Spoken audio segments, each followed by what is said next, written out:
بالکل پوچھا جائے گا. سورہ تکاثر میں آتا ہے نا ثم لتسألن یومئذ عن النعیم، پھر اس قیامت کے دن تم سے ہر نعمت کے بارے میں پرسش ہوگی. کیٹیگوریکل ہے. جس کو اللہ نے علم دیا نا یہ اس کے پاس نعمت ہے، اس کے بارے میں پوچھا جائے گا علم آگے تک پہنچایا کہ نہیں، اور نہیں پہنچایا ہوگا تو لعنتی ہوگا وہ.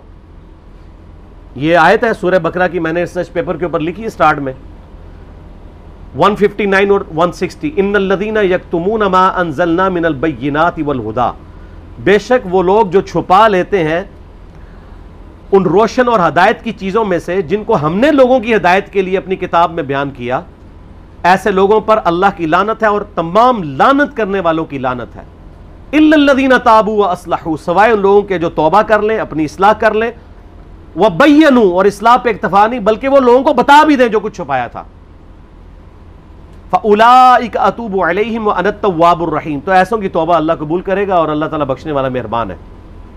اس کو سپورٹیو ایک حدیث میں نے لکھی ہے ترمذی میں، سنن ابی داؤد میں، سنن ابن ماجہ میں ہے کہ نبی علیہ السلام نے فرمایا جس شخص سے علم کی بات پوچھی گئی اور وہ اسے معلوم تھی اور اس کے باوجود اس نے چھپا لی، تو ایسے لوگوں کو قیامت والے دن آگ کی لگام دی جائے گی. تو یہ بڑا کریٹیکل ایشو ہے. علم اللہ کی نعمت ہے آپ کے پاس، اس کی قدر کے لوگوں کو صحیح بات بتائیں تو پوچھا جائے گا. سورہ الاحزاب کی آیت نمبر 57 کیا ہے؟ آیت درود سے اگلی، ان الذین یؤذون اللہ ورسولہ لعنہم اللہ فی الدنیا والآخرہ واعد لہم عذابا مہینا، بے شک جو لوگ اللہ اور اس کے رسول کو تکلیف دیتے ہیں ان کی زندگی میں بھی اور زندگی کے بعد، موت کے بعد بھی ان پر اللہ کی لعنت ہے، اور اللہ تعالیٰ نے ان کے لیے ذلیل و خوار کر دینے والا عذاب تیار کر رکھا ہے. وَلِعَوْذُ بِاللَّهِ تَعَالَى اللہم اجرنا من النار. تو جو اللہ اور اس کے رسول کو اذیت دے رہے ہیں ان سے پوچھا نہیں جائے گا.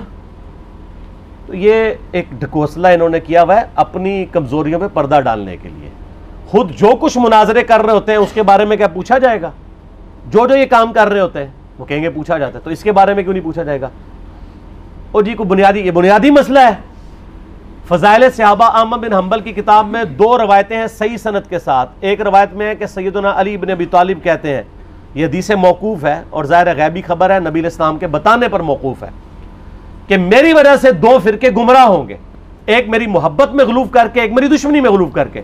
اور دوسری روایت میں ہے فضائل صحابہ احمد بن حنبل کی کتاب میں کہ میری وجہ سے 2 فرقے دوزخ میں جائیں گے، ایک میری محبت میں غلوف کر کے، ایک میری دشمنی میں. تو جب آپ کی جنت اور دوزخ کا فیصلہ اس کے اوپر ہو رہا ہے تو پوچھا کیوں نہیں جائے گا؟ اچھا اپنا کام یہ پورا کر رہے ہیں کہ جو سیدنا علی کی شان میں غلوف کر رہے ہیں ان کو یہ خوب سمجھا رہے ہیں کہ جی آپ اپنے آپ کو صحیح طریقے سے صحیح بندے کا پتر بنا لو ورنہ پوچھا جائے گا. تو جو سیدنا علی کے مخالفین ہیں ان کو سمجھانے کی ذمہ داری کس کی ہے؟ ان کو کون سمجھائے گا؟ وہ ساری اس پلیٹ فارم سے سمجھایا جا رہا ہے، دونوں کو سمجھایا جا رہا ہے اللہ کے فضل سے. تو جنت اور دوزخ کا تو فیصلہ ہونا ہے. پھر جو صحیح مسلم کی حدیث ہے 240 انٹرنیشنل نمبر کے مطابق، علی سے محبت نہیں رکھے گا مگر مؤمن، علی سے بغض نہیں رکھے گا مگر منافق. تو آپ کے ایمان کا لٹمس ٹیسٹ ہی جو ہے وہ محبت علی ہے. تو جنت اور دوزخ کا فیصلہ اس کے اوپر نہیں ہونا. پھر غدیر خون کی حدیث جو صحیح مسلم میں 6225 سے 6228 تک ہے، آپ علیہ السلام کا آخری خطبوں میں سے ایک خطبہ ہے وفات سے 2.5 مہینے پہلے خم نامی گاؤں میں. اس میں کیا الفاظ ہیں؟ اے لوگو آگاہ ہو جاؤ، میں بھی ایک انسان ہوں، قریب ہے کہ اللہ کا قاصد یعنی موت کا فرشتہ میرے پاس آئے اور میں اس کی دعوت قبول کر لوں. میں اپنے بعد تم میں 2 بھاری چیزیں چھوڑ کے جا رہا ہوں. ان میں سے پہلی چیز اللہ کی کتاب ہے، اس میں ہدایت ہے، اس میں نور ہے. تم اللہ کی کتاب کو پکڑو، اپنا تعلق اس کے ساتھ مضبوط کرو. اللہ کی کتاب اللہ کی رسی ہے، جو اسے پکڑے گا ہدایت پہ ہوگا، جو چھوڑ دے گا گمراہ ہو جائے گا. اور دوسری بھاری چیز میرے اہل بیت ہیں. پھر 3 دفعہ آپ علیہ السلام نے فرمایا میں اپنے اہل بیت کے معاملے میں تمہیں اللہ کا خوف دلاتا ہوں، میں اپنے اہل بیت کے معاملے میں تمہیں اللہ کا خوف دلاتا ہوں، میں اپنے اہل بیت کے معاملے میں تمہیں اللہ کا خوف دلاتا ہوں. جب نبی علیہ السلام آپ کو ڈرا رہے ہیں وہاں تو کسی نے کہا یا رسول اللہ اہل بیت کے بارے میں پوچھا جائے گا؟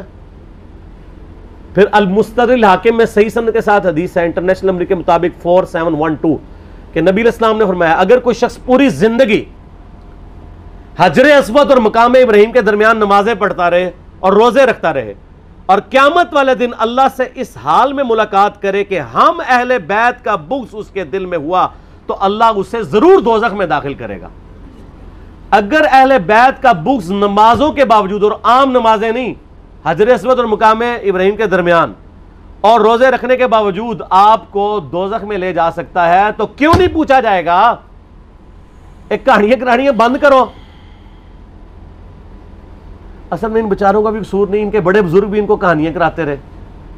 انہوں نے وہی کہانیاں سن کے تو آگے بیان کی. ان کو کیا پتا تھا کہ آگے تو مسئلہ کھڑا ہو جائے گا. آگے تو ہر جگہ ہی آواز آ رہی ہے کہ نہ میں وہابی، نہ میں بابی، میں ہوں مسلم علمی کتابی. ان کے تو گاٹے فٹ ہوگی یہ چیز.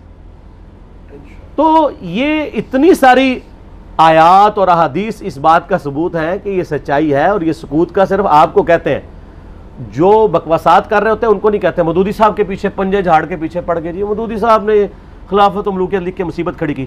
اور بھائی جو آپ کے روحانی ابا جی محمود احمد عباسی صاحب منکرین حدیث میں سے تھے، جنہوں نے خلافت معاویہ اور یزید کتاب لکھ کے سیدنا علی کی گستاخیاں کی، حسین ابن علی کی گستاخیاں کی علیہم السلام، اس کے جواب میں خلافت و ملوکیت آئی ہے. کہتے نہیں ایویں لکھ دی، ایویں نہیں لکھی، جواب میں لکھی ہے.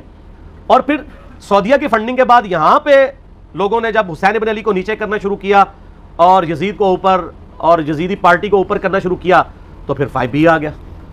آپ دیکھیں کبھی بھی انیشیٹو اہل بیت کے چاہنے والوں کی طرف سے نہیں لیا جاتا. یہ تو ہم جواب والی سائڈ پہ بیٹھے ہوتے ہیں، ہمیشہ یہ پنگا لیتے ہیں، ہم جواب دیتے ہیں. جب جواب دیتے ہیں ان کی ہوتی ہے ٹھکائی، پھر یہ کہتے ہیں سکوت اختیار کر لیں. سمجھ آ گئی آپ کو پوری گیم؟ یہ سکوت کا بات یہ کرتے ہی اس لیے ہیں کہ ان کی ہوتی ہے ٹھکائی.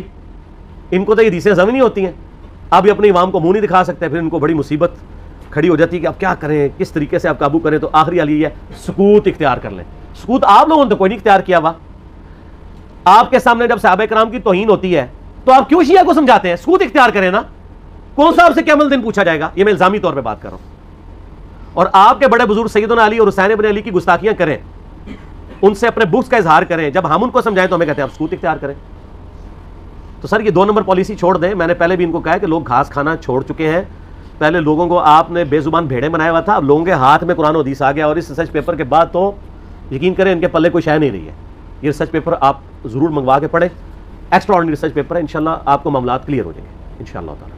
ٹھیک ہو گیا؟